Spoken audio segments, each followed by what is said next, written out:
Yes, I know. Hi, everybody. Yes, I know. Last time we over skins before the heroes, but this time, before I go over the skins, I go over the heroes. I figured the heroes would be a lot better thing for me to go with because, well, there's a lot better to-dos to work with. So, and DPS are going to be the long list, which is I'm not familiar with the most. So, this is like I said before, when we get to my work, like probably gonna play the most and who I work with the least, it'll be only be 4 tiers, like the previous. While when it comes to like who I like playing, it's only 5 tiers. So basically I'm basing on that. So basically, and also keep in mind I don't play tank as much as I do with support, so there might be a lot more I'm not familiar with. And I'm letting you know, by the way, that Count Watch is not everything. I know some of you are thinking, like, are you nuts? You're Overwatch player. You sound like you're new to Overwatch. I would sound new to Overwatch if I wasn't around for me, if I wasn't around in season 4 when I started in Overwatch 2. Yes, I know when Life Weaver came out. I don't know when Junker Queen, Kiriko, Rammatra, and Sojourn came out until later, but I didn't know they were came out in Overwatch 2 at all. So basically, I showed up starting at that time, and I was really egotistical back then, where I just believed anything, but I was humbled. So basically, now I just and found out that tank counterwatch is not always on the tank, and also it's not always a good thing to think of. So I'm basing it based on my experience, not by counterwatch things, because counterwatch is something that ruins friendships and actually ruins teamwork, if I had to be honest. I know some Xbox players, even like some YouTubers, are going to go they're going to say like some like, you're, you're not a real Overwatch player. Not everyone has to have the same experience to know where to judge. And I'll be honest, I had a different perspective. So if you don't like how I put tiers on based on just experience instead of what people would say is supposed to be for Counterwatch, which is, I just think Counterwatch is kind of stupid at this point because it was not invented in Overwatch 1. Overwatch 2 invented Counterwatch, but not Overwatch 1. So originally, there was no Counterwatch. It was just good teamwork and good fun. Overwatch 2 invented something that ruins the game, which is Counterwatch. I don't like people thinking, not true. To be honest, is there anything that's the biggest issue? A lot of people say Counterwatch is common sense. What about with the heroes you're comfortable with? Like, I'm being honest, I'm not a tank main. I'm not a DPS main. I'm just a support main. And there are some times where I have to swap just to go with the flow. But majority of the time, I just stick with the ones I'm comfortable with, and I can dominate the enemy team with, despite what others say. And if when I lose, most of the time I know I'm not the problem because, well, I didn't drag my team down, if I'd be honest. And you'll see which ones I like playing with the most and which ones I like playing least versus the ones I like working with the most and which ones I like working with the least. You'll see in my video. I know some of you are going to think I'm controversial for this, but there's way as you get to DPS where my most controversial takes will be there. Let me get rid of this first. Now please, goodbye ad. Goodbye. You're not part of Overwatch. Come on, goodbye. Okay, now let's start with the reverse, okay? I am not doing count-wise, I'm doing counter-wise. Zarya. Not my cup of tea. And not my main play, if I be honest. I only use her for, yes, kinda watch. Either that or when I feel like playing her that day.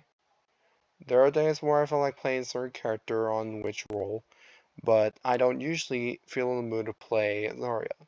It's kind of, I'm not someone who usually it's like, don't donate to this, donate to that, or something like that. I'm just more of the one who prefers to have fun. I don't like being strict. Winston. Well, oh boy, he's S tier right off the bat. He is so fun. Even if there were times he wasn't fun, but you gotta admit, he's fun to play around. And in fact, by the way, back then, when I first found out account watch is not everything, is when I was literally playing Winston towards the diva. Yes, you heard that right. Yep. Basically, I know some of you are thinking, where's the evidence? Dude, I know some of you are saying common sense is counter watch. But in reality, not always. Sometimes it's based on skill. It's not always based on the formula of what's common now, but what's not common back then. It's not common sense to me, if I be honest, when it comes to counter watch.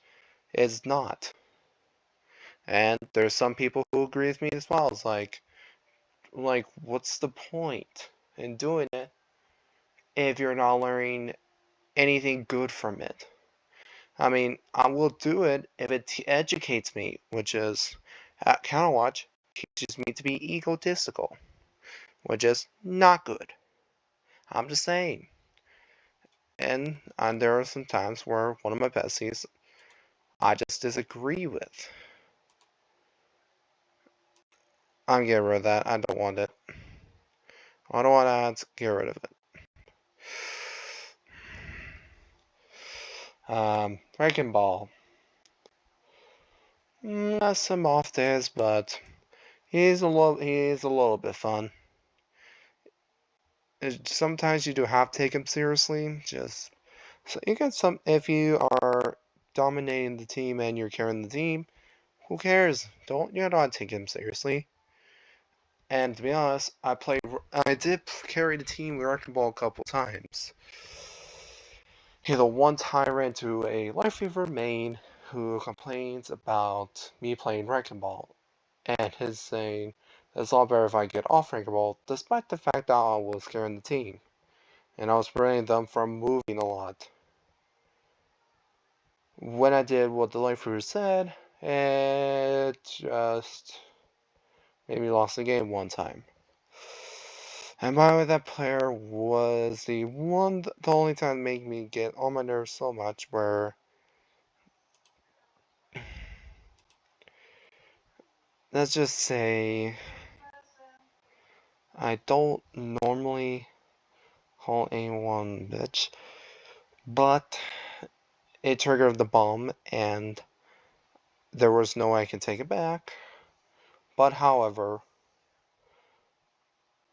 how like the player took it after I mentioned to him that it's a lot better if I go with Wrecking Ball in that match than other heroes, because when I tried Junker Queen, it went downhill.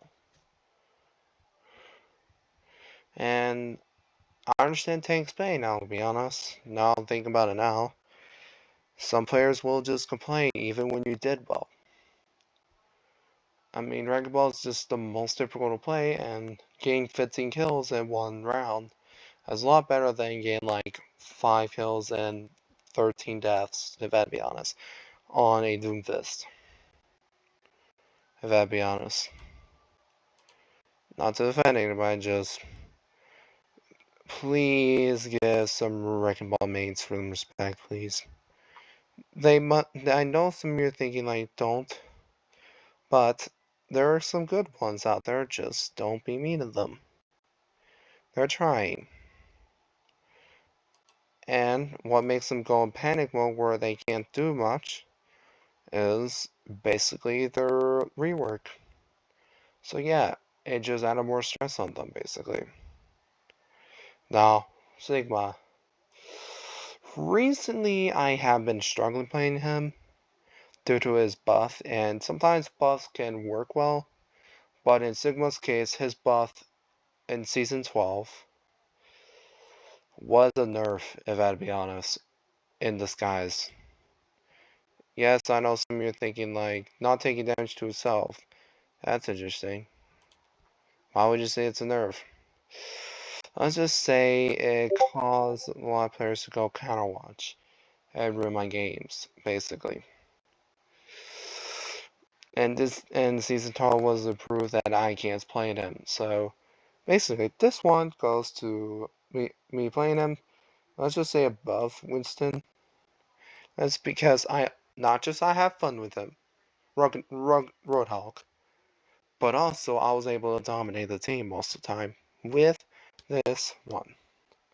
I know some of you are thinking like, why would you love to play roadhog so much? He's fun and he helps he helps you get everyone to slow down a bit. And also he's there to like help out. Just like any other tank would. It's just it's not a shield base. It's more just a base of it's strategizing and positioning things and predicting. Think of a little bit similar to our Hanzo, but instead you have predict his rework, which is he has a pig pin, which is you gotta think where you want to position his pig pen. I know some of you don't like playing Roadhog, don't like Roadhog in general. I understand that. I get my don't like Roadhog things, but from my experience, Roadhog is a lot better just have fun than trying to take him seriously. If you let go that he is just a tank without shield and he's the weakest when it comes to health, if you let that go, you'll be happier and having a lot more fun with him. Rammatra. I know his nerf kind of sucks, but he's kind of one of those that I did have fun with. It's just not as much as Wrecking Ball, but I can work with him better than Wrecking Ball. Now, the reason I put Rammatra in A tier, let's just say it's because he is just somebody that I can work with without feeling like I need a counter. If you understand what I'm saying. If I play characters more based on counterwatch, it minuses a point for me. I know the same thing. If it's more based to the current counterwatch, it means you're better. No, it does not. So yeah, if everyone who thinks that counterwatch is what's going to make your skills better, you should keep that to at least to yourself because not everyone's going to agree with it. In fact, counterwatch ruins my reputation where I let my ego go as far as I can, as it did. So yeah, as soon as I lower my abuses down because I'm an Xbox player, I'm more skill based, which is what gets rid of counterwatch, which is my problem solved. So yeah, found that out. Now Reinhart, I gotta admit he's fun. In fact, let's put him in S tier. Yes, Reinhart. I love playing Reinhart. Despite the fact that some are gonna like complain that I'm putting shields up too much sometimes. But back then I had no idea how to play Reinhardt. But also the fact back then not very much people had my back when I need them the most, especially on Rammatra. But he is fun when when you're able to come back from having a rough time. As like a comeback. It's like something from Hell's Kitchen where it's like you're being down, but you gotta bounce back up, otherwise you're gonna get eliminated. Which is the words they're gonna blame you because, well, they just believe that you're the easiest one that should be blamed. Not true. The most blame, from my experience, should be on DPS. That is just.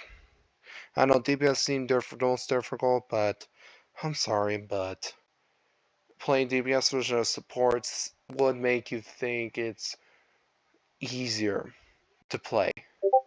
From my experience playing support and what teammates I got based on my vibe. And unlike other roles where I don't have to base it on my vibe, on support, I have to base it on my vibe. And if my vibe's bad, what's my luck? Bad. If my vibe is good, it goes up.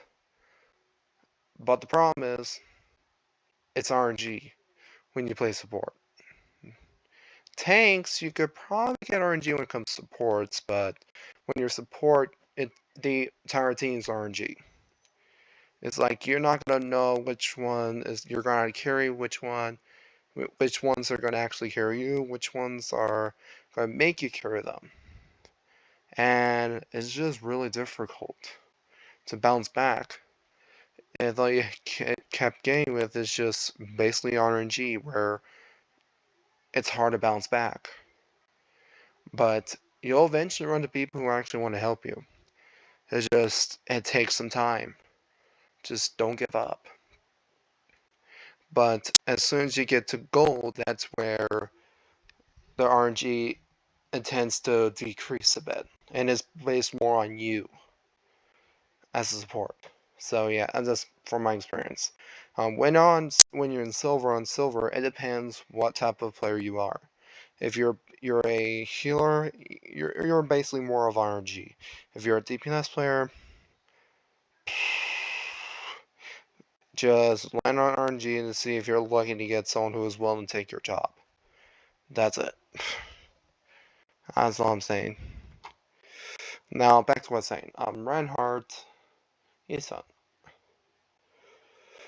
Um, now Malga. Oh wait, no. Roadhog's the most fun. Malga. A lot of people are gonna hate me for this, if I be honest, because he's the most hated tank. I know a lot of people are saying support. The Mercy is the most hated support, but in support, I believe the most hated should go to, let's just say, Morris. Let's just say they can be overpowering easily. It's just Mora is easier to get overpowered than Malga. Either a lot of people claim Malga should be nerfed more. But if I was like the Daz, I would have nerfed Mora first, and then Sombra more, and then start nerfing Malga. Mora's right now the biggest issue, and she's gotta be limited, but other than that, Malga, A tier. It's just when I'm dealing with. It's just. Malga isn't always the great idea of playing Counterwatch. I don't play him for Counterwatch half the time. Half the time I play him for fun. And when it, and he was probably the only one I could work with that can do Counterwatch and actually have fun with. Every other time I play a hero that is Counterwatch, it's just not fun. But the thing is, the reason why he's an NATO is exactly what I said about half the time. Counterwatch. That's why he's not an 8, he's not an S tier. Counterwatch, if you're more used to the character for a Counterwatch, good luck. Because when they want you to go based on skill, you're doomed. No matter what role you are, you're doomed. Now, Junker Queen. I would say A tier as well, but on the lower end. She is fun sometimes,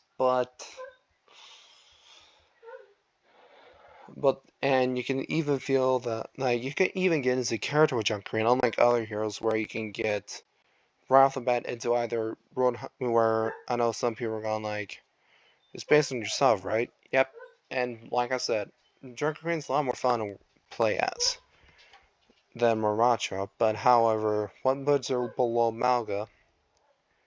It's several reasons, but also there are just going to be times where Junker Queen's not the right pick. That's all I can say. It's just she's not a right pick sometimes. Now, why is this left out? Now let's go. Now, the reason why I put Doomfist on D tier, he's just difficult to play with. More difficult than Wrecking Ball, believe it or not. He's just difficult to play. The only times I could work with Doomfist is if I had a day where luck is on my side when it comes to me playing him. and I'm actually having fun. In fact, where Doomfist, it's not even a problem for me to play. It's just hard for me to get the skills on for Doomfist to actually win a match. It's just not easy. I know I am thinking, why put her there? I put her lower than Doomfist. It's because she's just too easy to play the game with, if I be honest. That's because I've been in silver for quite some time, where just like Mora, it can get overshadowed the actual earned ones very easily. And she should have been nerfed actually a lot more than Malga. I know some of you are gonna say that, how dare I say that? It's just, I felt like she is just, I'm gonna explain this later, but right now, I'm going to say details of she is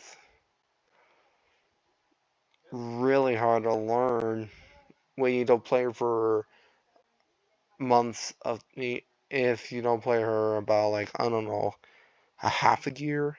She's just like, if you don't play guitar daily, you're gonna get worse at playing the guitar. So yeah, and I don't like playing Diva a lot because it just felt forced to play, if I'd be honest. I just felt forced half the time. And you're half time, it's just hard for me to like play her because it's just hard for me to understand her. And also, it's just not easy to treat her like a tank if she's acting like a Doomfist and Winston, but with no risk. It's just hard for me to play her properly without thinking of a specific hero. Diva doesn't have her own thing, and she's probably the most non-RNG. Well, she's just based on luck, I guess. Now, who I like working with is going to be a lot different. Let's just say that.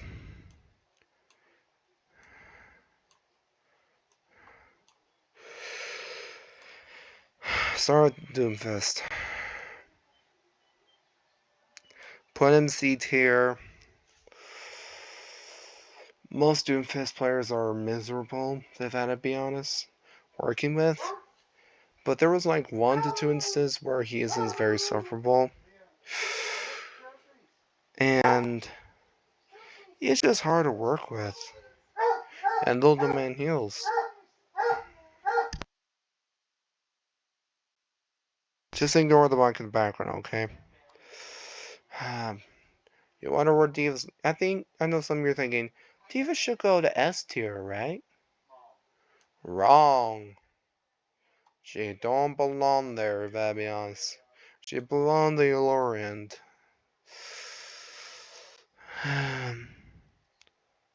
Let's just say a lot of people picked her when there's a counter towards them, as in like Zarya towards Diva, Tricker Queen goes Diva, and even roadhog towards Diva. And it's just exhausting to see a Diva main, of all things, not swap when they needed to swap. I know some are thinking, please swap the counter watch. Not all the time, just sometimes go with the heroes that you're best at. It's just, there's just a lot of complaints I can mention about Diva. And she just doesn't know when to back up. Zarya is going in the upper tier of this. So, yeah. Zarya's just not great much with skill based and not great on her own, but working with her is a little bit better than me playing her, if I'd be honest. Wrecking Ball. A lot of people are thinking you're putting him in the lowest, almost low as Doomfist because he is just not a great hero to play with. No. It's how many regressive healings when their main thing is to distract them, make themselves the main targetist. As in, like, they should be looking for something that can help them get their health back up faster. And so, enemy team can get distracted. And it's a lot more difficult when the wrecking ball I work with keeps demanding heals. I know some of you are thinking, he's a tank, you gotta heal him. Look, I'm not saying this as a mean thing, I'm just saying this as a brutal honest.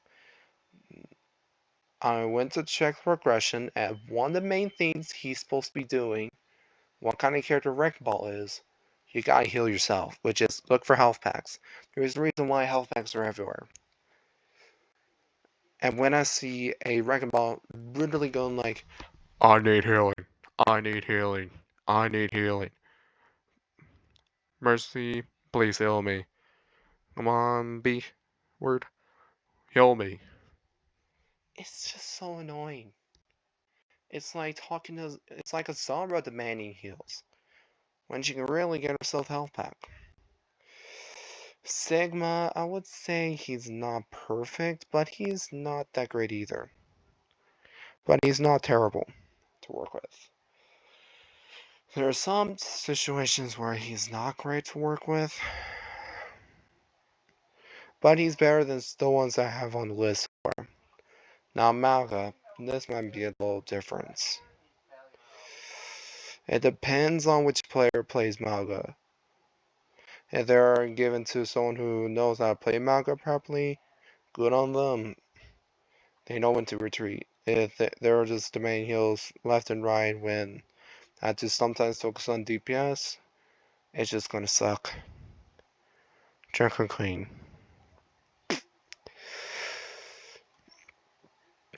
I know some of you thinking, that's a disappointment. You disappoint us, Jerk and Queen mains. I'm also Jerk and Queen main, but I have my reasons why I put you guys on the lower end of the mid. It's just sometimes you ask for heals when you're nowhere to be found. Well, most tanks, I'm gonna be honest, I'm gonna bring the truth out. If you're behind a wall and I don't have time to reach you, and if I have time to heal you, you need to be up behind the wall, and you need to be where I can aim. Or at least be where my eyesight is. So I don't have to like move position all the way to the risky spot to where I can die easily.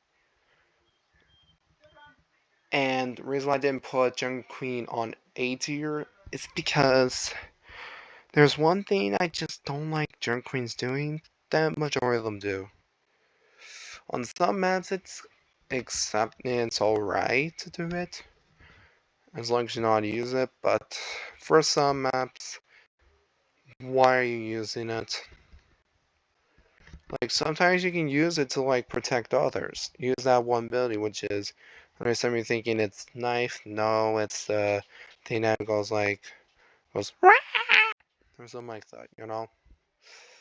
And I gotta practice my stream voice. I'll practice that. Rammatra. I gotta wrap this up.